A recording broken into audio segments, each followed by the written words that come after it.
Last lecture में हमने final accounts के trading account and profit and loss account in दोनों के फॉर्मेट समझे थे। नाउ इस लेक्चर में हम बैलेंस शीट का फॉर्मेट समझेंगे एंड देन फिर सम स्टार्ट करने हैं हमें। सो बैलेंस शीट के फॉर्मेट में आप सामने स्क्रीन पर देख रहे हो assets and liabilities. Assets and liabilities two sides होते हैं। राइट हैंड साइड एसेट्स होता है, लेफ्ट हैंड साइड लाइबिलिटीज होती हैं। इसमें डेबिट क्रेडिट नहीं लिखा जाता, सो ये याद रखना। Trading account and profit and loss account में डेबिट क्रेडिट लिखना होता है और इसमें नहीं लिखना होता है। Now assets. सो एसेट्स में ना टू टाइप के एसेट्स होते हैं, एक non current assets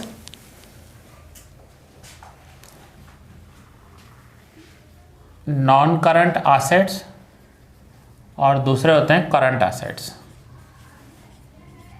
now current assets में आप टर्म क्लियर करके आए हो जब हमने टर्मिनोलॉजी चैप्टर किया था कि जिसका फॉर्मेट चेंज हो जाता है उसे करंट एसेट्स कहते हैं।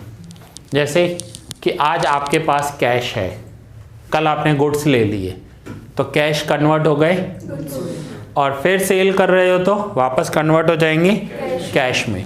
सो उसे करंट एसेट्स कहते हैं। करंट यानी उसका फॉर्मेट चेंज हो जाएगा। नॉन करंट एसेट्स मीन्स एक बार फिक्स्ड हो गए तो फिक्स्ड ही रहेंगे, उसे रोज रोज या शॉर्ट टर्म पीरियड में चेंज नहीं कर सकते। अब नॉन करंट एसेट्स में कौन से एसेट्स आते हैं? तो मोस्टली ये फिक्स्ड एसेट्स होंगे, सारे के सारे फिक्स्ड एसेट्स। फिक्स्ड एसेट्स में yes correct answer, land and building, plant and machinery, मैं शॉर्ट में लिख रहा हूँ, plant and machinery, vehicles, furniture और पूरा का पूरा लिस्ट आपको दिया हुआ है पेज नंबर 126 पर।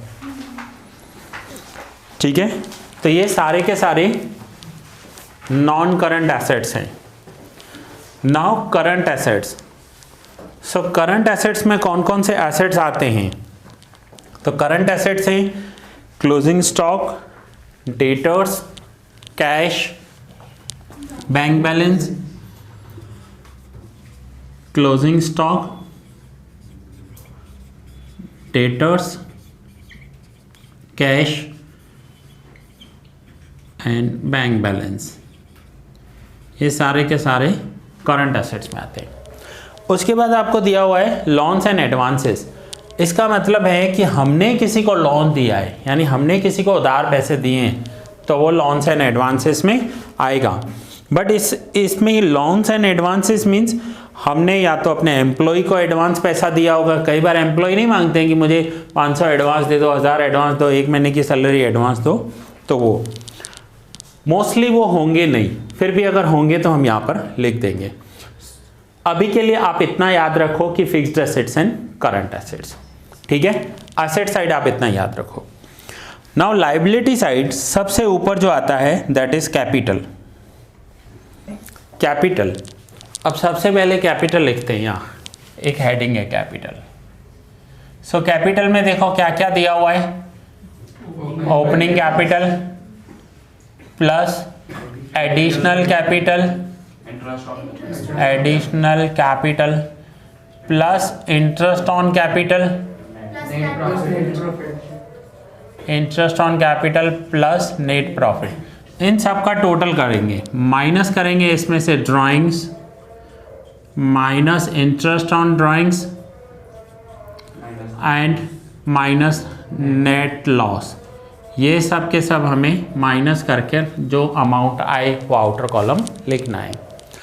अब जैसे कैपिटल के बाद हमने यहाँ नॉन करंट एसेट्स देखे, सेम नॉन करंट लायबिलिटी हो जाएगी, नॉन करंट लायबिलिटी। अब नॉन करंट लायबिलिटी यानी लॉन्ग टर्म लायबिलिटी कहते हैं इसको, जो हमने बहुत ही लॉन्ग टर्म के लिए किसी से ली हो। जैसे बैंक से लोन लिया है, सो घर बनाने के लिए लोन लेते हैं, बिजनेस के लिए लोन लेते हैं, तो वो जो लोन होता है वो 10 ईयर्स, 15 ईयर्स, 20 ईयर्स के लिए होता है। So that is bank loan. And then current liabilities. Current liabilities कौन कौन सी लाइबिलिटीज हैं देखो, तो यहाँ पर होंगे creditors, bank overdraft, bills payable, outstanding expense, provision for tax. So यहाँ पर क्रेडिटर्स,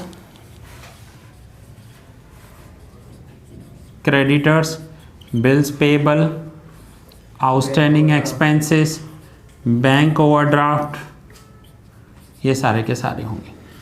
अब बैलेंस शीट में से जैसे trading account and profit and loss account में से gross profit and net profit answer आ रहा था, यहाँ पर ऐसा कुछ नहीं होगा, बैलेंस शीट टैली हो जाएगी। यानी जब आप बैलेंस शीट बनाओगे तो वो टैली हो जाएगी। तो सबसे पहले आपको बनाना क्या है, तो सबसे पहले ट्रेडिंग के बाद पीएनएल के बाद, और बैलेंस शीट में से कोई भी आपका बैलेंस निकलेगा नहीं, बैलेंस शीट आपकी टैली हो जाएगी। सो एक सम में ये तीनों ही बनाने हैं, ऐसा ऑप्शन नहीं है कि आपको एक बनाना है या दो बनाने हैं, कंपल्सरी तीनों बनाने पड़ेंगे और तीनों एक साथ बनते हैं।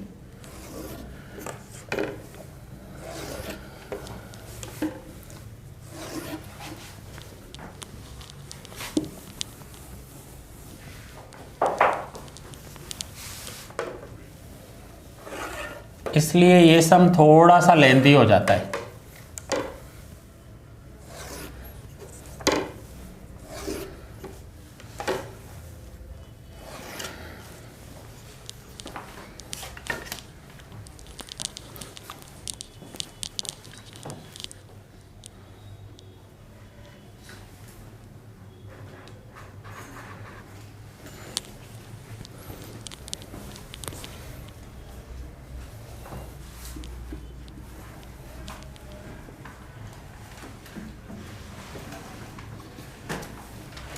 Trading account, profit and loss account and balance sheet. और सबसे लेंथी सम होते हैं इस चैप्टर के, क्योंकि एक चैप्टर में इतने सारे पॉइंट्स। नाउ ट्रेडिंग अकाउंट का तो आपने टेस्ट भी दिया था, जो स्टूडेंट्स ऑफलाइन यहाँ पर हैं उन्होंने टेस्ट दिया था, और ऑनलाइन स्टूडेंट्स ने अभी तक भेजा नहीं है। ट्रेडिंग अकाउंट, तो ट्रेडिंग अकाउंट हमने कैसे सीखा था? Opening stock debit side, closing stock credit side. Debit side net purchase, so purchase minus purchase return, outer column net. Credit side, by sales minus sales return।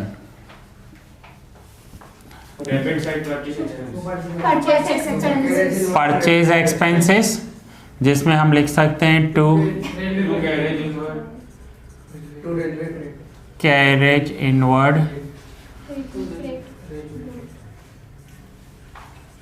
Railway freight, wages, custom duty, then dock charges, yes, then manufacturing expenses, productive wages, oil, grease, depreciation of machine, power, ये सारे के सारे। अब suppose करते हैं, मैं दोनों नहीं लिख रहा हूँ, सपोज करते हैं ये बिजनेस प्रॉफिट कर रहा है, तो क्रेडिट साइड टोटल ज़्यादा होगा। अब क्रेडिट साइड टोटल ज़्यादा होगा, so difference debit side to gross profit. देखो ये ग्रॉस प्रॉफिट टोटल नहीं है, कुछ स्टूडेंट इस टोटल को ग्रॉस प्रॉफिट मानते हैं, टोटल ग्रॉस प्रॉफिट नहीं है। क्रेडिट साइड में से डेबिट साइड माइनस करने के बाद जो बचा वो ग्रॉस प्रॉफिट है। अब हम इस ग्रॉस प्रॉफिट की मीनिंग भी समझ लेते हैं। सपोज करते हैं मैंने कोई प्रोडक्ट 5000 में बेचा है और उस प्रोडक्ट को मैंने परचेज किया था 3000 में, और कुछ भी नहीं है सब में, बस ये दो ही एंट्री है। सो क्रेडिट साइड टोटल कितना होगा? यहाँ पर 5000, 3 माइनस किया तो डिफरेंस कितना आया? 2000। ये ग्रॉस प्रॉफिट है। इट मीन्स मैंने प्रोडक्ट, सपोज करो मैंने एक ड्रेस परचेज की 3000 में और वो 5000 में सेल कर दी, सो 2000 ग्रॉस प्रॉफिट हुआ। बट वो ड्रेस डिलीवर्ड करनी पड़ी हमें, यहाँ से जो कस्टमर था वो ऑर्डर देकर गया, साइज़ देकर गया, डिलीवर्ड किया। डिलीवर्ड करने के लिए हमने कुरियर वाले को पैसे दिए 300 रुपीज़, सो 2000 हमारा ग्रॉस प्रॉफिट, जिसमें से 300 कुरियर वाला ले गया, सो बाकी नेट कितना बचा 1700, और कुरियर वाले को जो दिया वो हमारे लिए सेलिंग एक्सपेंस हो जाएंगे, कैरेज आउटवर्ड हो जाएगा, पैकिंग एक्सपेंस हो जाएगा, वो P&L में आता है। ठीक है, सो यहाँ से ग्रॉस प्रॉफिट निकला तो इसे सबसे पहले P&L में ट्रांसफर करेंगे इस साइड बाय ग्रॉस प्रॉफिट। अब P&L में और भी बहुत सारी इनकम्स होती हैं, तो जितनी भी इनकम्स होंगी वो क्रेडिट करेंगे। तो इनकम कौन सी, interest received, rent received, discount received, bad debts recovered, commission received, brokerage received, ये सारी इनकम्स हैं। ओके, नाउ इस साइड एक्सपेंसेस में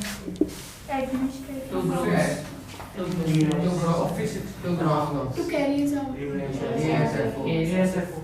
ASFO, A for administration expenses में 3 example, salary, rent paid, taxes, electricity. ठीक है, ये सारे हो गए। A मीन्स एडमिन एक्सपेंस और office expense, S means selling expense, selling expenses में पैकिंग चार्जेस और packing expense, carriage outward, advertisement, salesman commission, salesman salary, ये सारे के सारे। F means financial expense, interest on loan, interest on bank overdraft, ठीक है, bank charges, bank commission. Other expenses में depreciation, bad debts, loss by fire, theft, ये सारे। अब सपोज करते हैं यहाँ से भी इन्हें नेट प्रॉफिट मिल रहा है, क्रेडिट साइड का टोटल ज़्यादा है इसलिए डिफरेंस है जो यहाँ पर आ गया, तो उसे हम कहेंगे नेट प्रॉफिट। ठीक है, अब ये नेट प्रॉफिट यहाँ पर आ जाएगा बैलेंस शीट में, कैपिटल में ऐड होगा। आप अगर कोई बिजनेस कर रहे हो, समझो आपके फादर ने आपको 5 लाख रुपए दिए कि जाओ बेटा बिजनेस करो, आपने eight the end of the year 1 lakh का प्रॉफिट किया, तो 5 लाख का कैपिटल था आपका, 1 लाख उसमें ऐड हो गया, तो अब आपका कैपिटल कितना हो जाएगा 6 लाख। सो प्रॉफिट कैपिटल में ऐड होता है।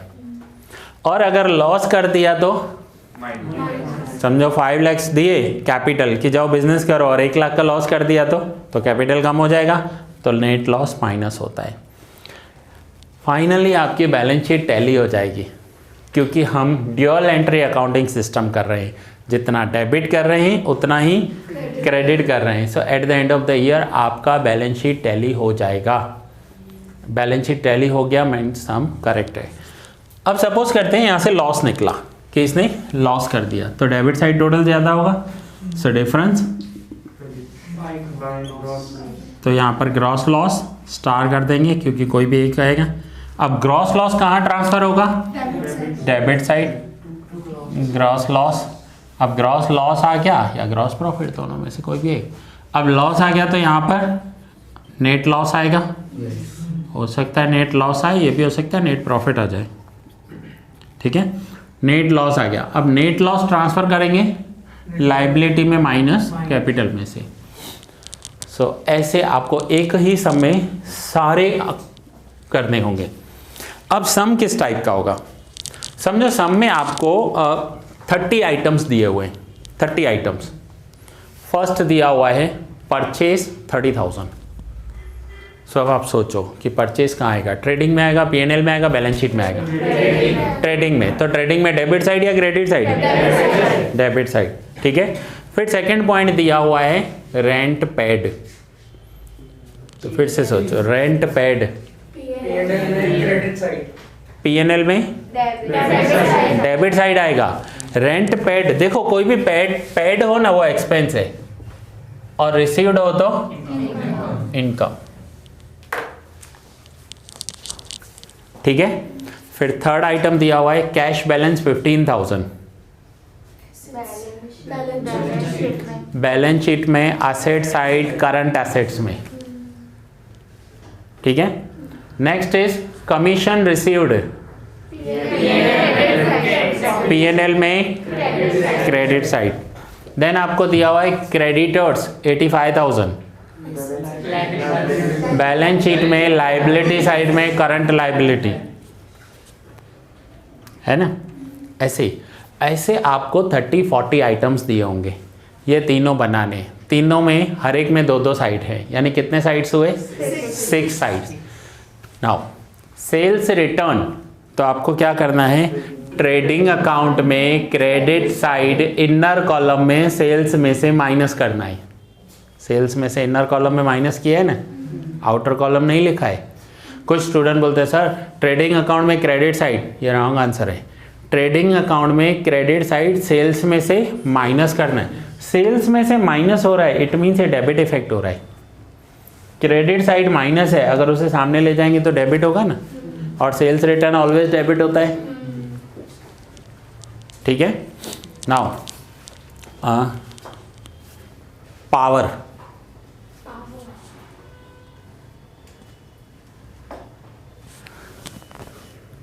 और किसी को आ रहा है तो हैंड रेज कर सकते हो।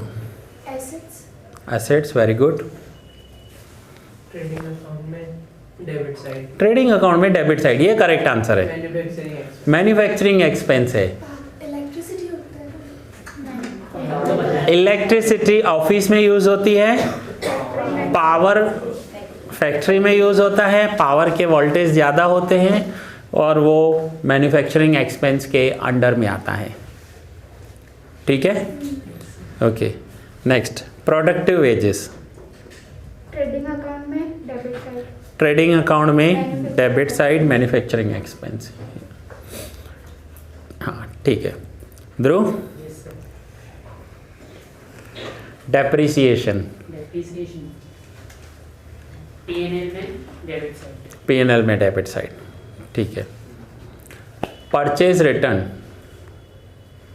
ट्रेडिंग अकाउंट में डेबिट साइड,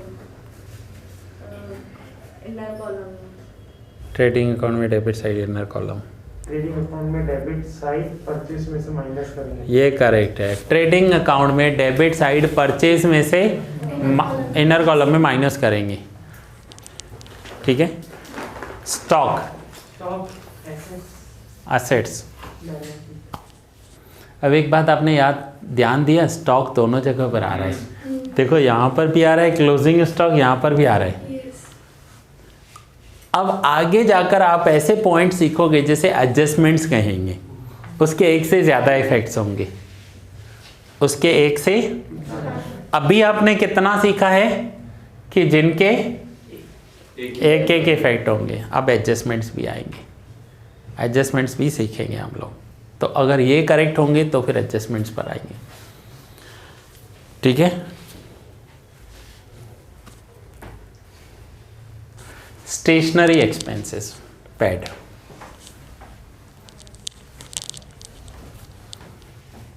ट्रेडिंग अकाउंट की डेबिट साइड, ओके। ट्रेडिंग में debit side, trading debit. PNL में ऑफिस एक्सपेंस में, ये करेक्ट आंसर है। पीएनएल में ऑफिस एक्सपेंस। स्टेशनरी कहाँ यूज होती है? फैक्ट्री में यूज होती है क्या? नहीं, ऑफिस में यूज होती है। सो पीएनएल अकाउंट में debit side office and admin expenses में आते हैं स्टेशनरी एक्सपेंस। स्टेशनरी के लिए पैसा पे किए। ठीक है। Packing expense, profit and loss account के डेबिट साइड में सेलिंग एक्सपेंस में। यस करेक्ट, P&L में डेबिट साइड सेलिंग एक्सपेंसेस में आते हैं।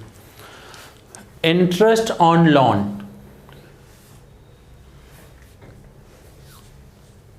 P&L में डेबिट साइड फाइनेंशियल एक्सपेंस में।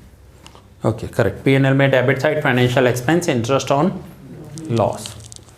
Goods destroyed by fire, loss by fire, P&L account में debit side other expense. P&L account में डेबिट साइड अदर एक्सपेंसेस में। ठीक है। वेजेस पेड, हाँ P&L अकाउंट में क्रेडिट साइड नहीं, डेबिट साइड सेलिंग एक्सपेंस में।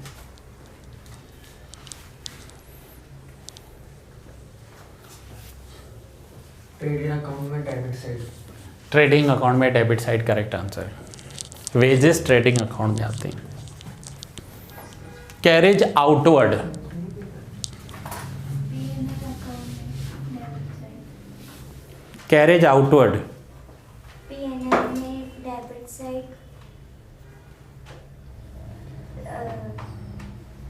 सेलिंग एक्सपेंस में।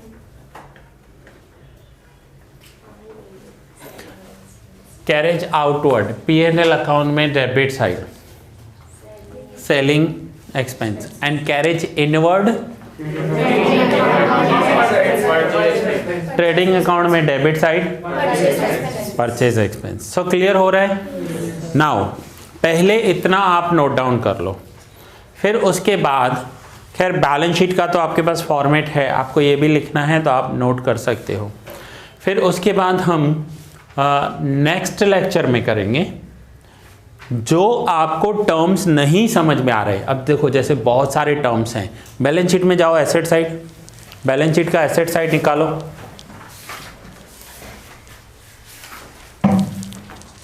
अब एसेट साइड में ऊपर देखो लाइव स्टॉक्स लिखे हुए एसेट्स में है। अब ऐसे नए नए टर्म्स आएंगे, लाइव स्टॉक्स किसे कहते हैं, क्या होते हैं ये लाइव स्टॉक। सो ऐसे बहुत सारे नए टर्म्स आएंगे, ट्रेडिंग में भी होंगे, P&L में भी होंगे और बैलेंस शीट में भी होंगे। तो पहले आप ये नोट डाउन कर लो, बैलेंस शीट का आप टेस्ट दोगे एंड देन जो भी न्यू टर्म्स हैं वो आज मैं क्लियर कर लेता हूँ आपके। फिर उसके बाद क्या होगा, उसके बाद हम सम स्टार्ट करेंगे, पूरा एक लॉन्ग सम। और ये सम करने के लिए 45 to 1 आवर चाहिए। फर्स्ट न्यू होगा ना, स्लोली जाएंगे हम थोड़ा, और आपको नोट डाउन करने के लिए भी टाइम चाहिए होगा। सो ये लेंथी चलेंगे लेक्चर्स थोड़े, और एब्सेंट मत रहना। और जो ऑनलाइन देख रहे हैं उन्हें सारे लेक्चर्स सीक्वेंस में देखने हैं, ठीक है। सो नोट डाउन कर लीजिए, न्यू टर्मिनोलॉजी भी देखते हैं और फिर सम स्टार्ट करते हैं।